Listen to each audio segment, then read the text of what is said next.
Subscribe to the BROGAN HILLMAN Show. Welcome back inside the BROGAN HILLMAN Show, and today we have another good one. We actually have a very interesting one. I always say we have a good one, but this one is definitely very interesting. Alright, today we have Justin Fields and what the future will be looking like for him in this offseason. A very interesting quarterback, probably the most interesting quarterback situation in all of the NFL up to this date. But first, the Bible verse. I love that we're doing this at the beginning of every video, and I love the positive feedback I'm receiving because of it. So it's here to stay. All right. Today we have Psalms 56:4, and it goes, "In God I will praise his word. In God I have put my trust. I will not fear what flesh can do unto me." All these are very similar. All the ones we've covered are very similar. It's with God, I cannot fear anything of this world. Anything that's worldly, I do not fear, for Jesus is far greater than anything of this world. He is the creator of this world. So I do not fear anything of this world that could hurt me, that could harm me, because the Lord has my back. I have my full faith and trust in the Lord, and I am not worried for anything that may come my way. Okay, let's get right into the Justin Fields analyzation, if you want to say, where we think he's going to end up this offseason, because this is going to be a very interesting situation to watch this offseason. Probably the thing I'm looking out for the most is what those Bears do with Justin Fields in that organization. And they have a couple options, okay? Let's go over his career stats up to this point. He's played 3 seasons, drafted, obviously. He was drafted in 2021 at the 11th spot. Bears traded up to draft him. Let's look at his career stats so far. He's played in 40 games. He started 40 games. He has 12 games he played in 2021, 15 in 2022, and then 13 this past year. He was injured when Tyler Badgett went in. We know that whole storyline. He is 578 for 958, which is a 60.3 passing percentage. Honestly, that's not bad over a career. Up to this point, 3 seasons, that is not a bad career stat line. 6,674 passing yards. He has 7 yards average on a pass, which is not bad at all. That's 7 yards every time he drops back and throws the ball. 40 touchdowns to 30 interceptions, which is not great at all. That is not a good ratio for a quarterback. That is like 1.5, I believe, which is not good. Every touchdown and a half, he's thrown an interception, which is not what you want. And then he's been sacked 135 times. So that pressure has something to do with those interceptions. He has no time in the pocket, constantly getting sacked. We see it game in and game out, he's getting sacked. And he has a quarterback rating of 82.3, which honestly, with that pressure and being sacked 135 times, is not bad at all. And then obviously he is more of a mobile quarterback. So he has 356 carries in his career for 2,220 yards. That is a lot of twos. And then he has 6.2 average rush yards. Honestly, not bad. He's picking up over 6 yards per carry. That's honestly pretty good. 14 touchdowns with his legs, which is, again, a pretty good stat for his career. And 130 first downs using his legs, which shows that he is able to make plays, extend drives with his legs. I think Justin Fields is a stud. I think if you put him in the right system, you give him the right coaching, you give him the right targets, he could be a top 10, top 5 quarterback. People think Justin Fields is the problem in Chicago. I personally don't think that way. I think it's the coaching and the way they use him, conservative play calls, etc. He's a stud at Ohio State. You don't go from being a stud at a Big Ten top school that was competing in the national championship with him under center to just all of a sudden dropping down to below level talent. I know we saw it with Mac Jones, so obviously you can. I don't want to say you don't. You can. Mac Jones did it.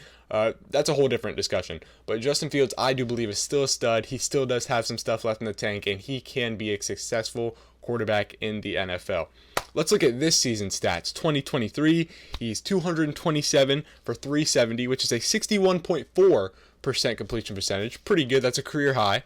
2,562 yards. Again, another career high. 6.9 yards average per pass, which is second in his career. That's honestly pretty good too. 16 passing touchdowns, second in his career behind that 2022 season last year where he threw for 17, which is not too impressive. And then 9 interceptions, which is a career low. So that's good. You wouldn't want that to be a career high. You'd want it to be a career low, which is good. He's reducing those interceptions. And then he's been sacked 44 times this season, which is second most in his career last season. with an 86.3 rating, which is, again, a career high. Good stuff in the passing department, honestly. I really like what I see in the passing department. He looks like a very solid passing quarterback. Let's look at his legs. 124 carries, which is second most in his career. That is translated to about 657 rushing yards. Again, second in his career. 5.3 average rush yards, which is pretty good. I mean, you're getting over 5 per carry. That's good. 2 of those rushes extends a drive right there, so that's pretty good. 4 rushing touchdowns this season, second most in his career. Again, pretty solid, making plays with his legs, getting into the end zone. And then 43 first downs rushing this year. Again, second in his career. Again, that's pretty good stuff right there out of Justin Fields. So we looked at his stats. We dissected the way he's been playing, how he's been playing with the Bears. Let's look at some fits for Justin Fields if they do decide to linger him off somewhere in the offseason. And first, let's start with the Bears. If you were to stay with the Bears, they have a new offensive coordinator coming in. They're not sure who the new offensive coordinator would be.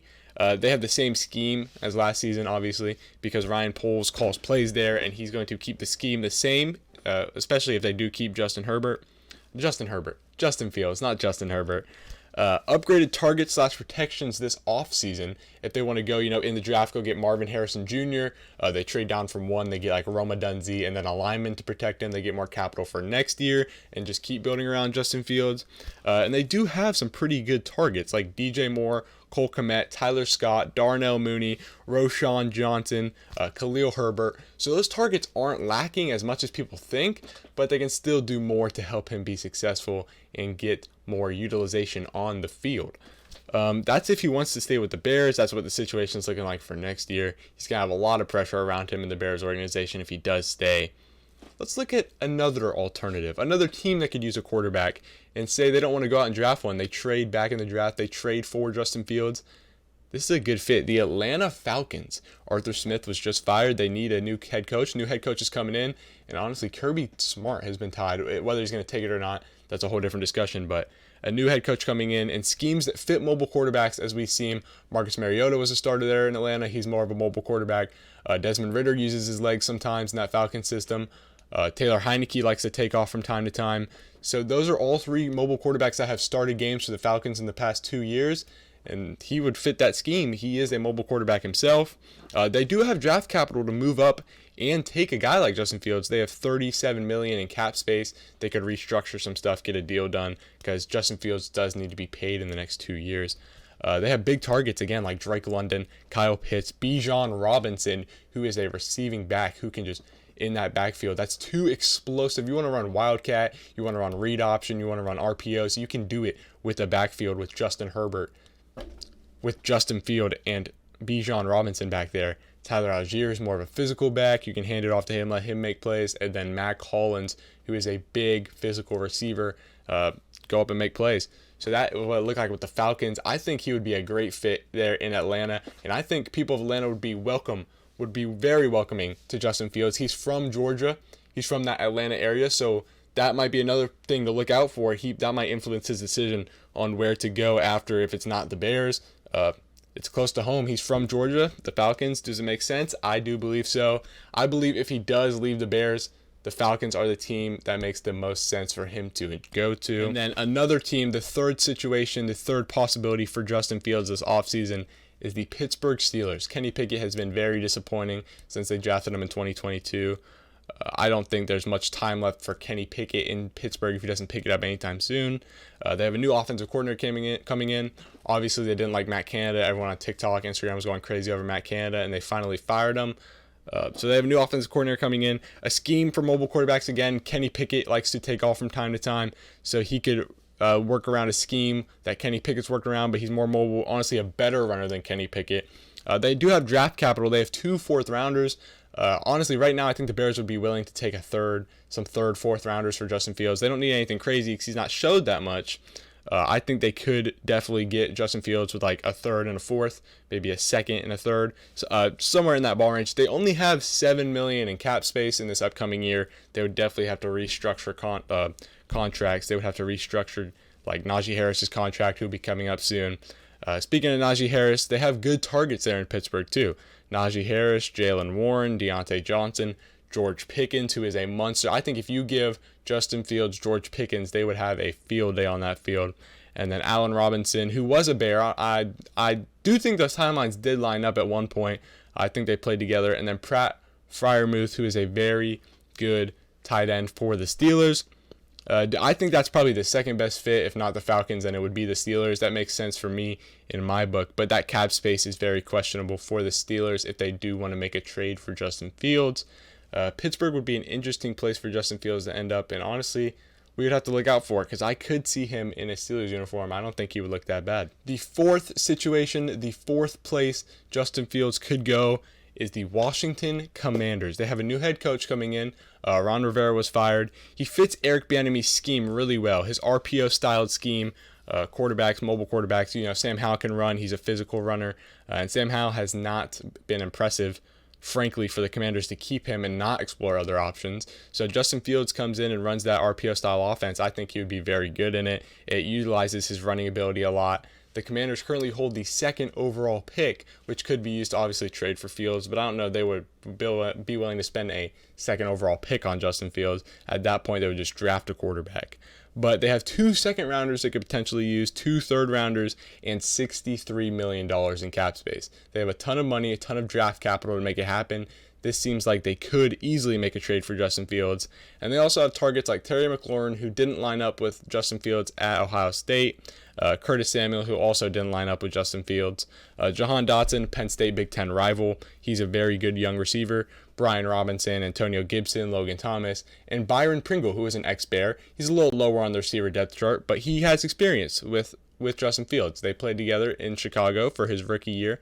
I think they also played with his second year. Byron Pringle in Chicago is a very, very underutilized receiver, honestly a very good receiver. I think he's very fast, and he could be used more on that Commanders offense, but Commanders could be a spot Justin Fields and the Bears potentially look to send Justin Fields. I don't think it would be a terrible fit. I think that would make more sense than a team like the Bears. I think Justin Fields on the Commanders would be better than Justin Fields on the Bears. I think he would have more time to shine. I think he would have that spotlight there. And I think those Commanders fans obviously would welcome him with open arms.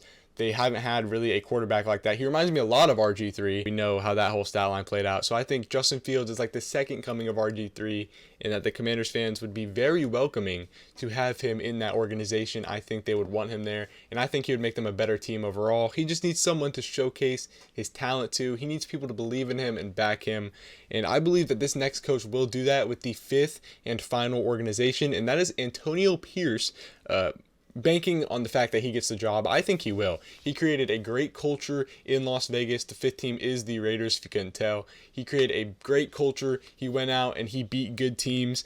Antonio Pierce just had that team rolling near the end of the season. They have a solid offensive line to run the ball behind, to pass the ball behind, give Justin Fields time to make plays. His biggest downfall is honestly his ability to read the field and see all of his targets and not just force plays and just take off immediately. He can read the field when he has time behind a good O-line. He can make the right decisions and do what he needs to do to help his team be successful. They have the 13th overall pick in this year's draft. If they want to trade up, I don't think they'll trade from the 13. And they also have 3 7th-round picks. They're hoarding 7th-round picks for some reason to if they want to disperse them to the Bears, if they want to make some plays with that.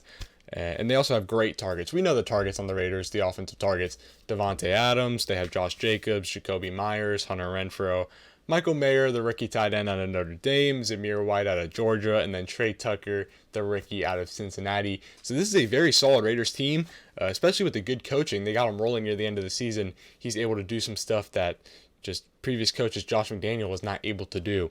And I feel like that Raiders team with Antonio Pierce behind the realm is a very good team.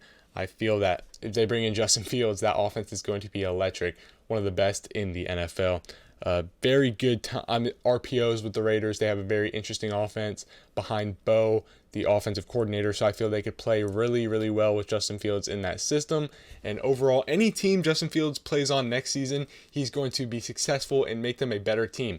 A lot of people count out Justin Fields, and I think he just needs the right people to believe in him. He needs the right system, and he just needs to be put into a situation where he can thrive like he was at Ohio State. I mean, he took that team to a national championship again. he's a great quarterback. People count him out, put all the blame on him. I think he's a great quarterback. He just needs someone like Mike McDaniel did to Tua, came in, put his trust behind him, told him he was his quarterback from day one, told him he believed in him, and let him go make plays. That's what someone needs to do with Justin Fields. I believe Justin Fields still has the capability to be an elite top 10, top 5 quarterback in the NFL. He just needs the right person to believe in him, and hopefully he can find a home next season with someone that believes in him on one of these teams. I would like to see him on the Falcons personally. I think he could go home to Georgia, and he can make a statement going home and just playing really good football. That offense would be scary, especially if they bring in like Kirby Smart as the head coach, and then you have Justin Fields leading that offense. That would look amazing. But let me know what you guys think in the comments. Let me know where Justin Fields should play football. Let me know if you think he should stay with the Bears, what the Bears should do with that first overall pick. Let me know what you think this situation should play out as in the best case scenario for Justin Fields. As always, make sure to like, subscribe. 2024 is the year for the Brogan Hillman Show. I love you all. Thanks for watching. Make sure to subscribe. And I'm out. Keep going, number one. And I'm out.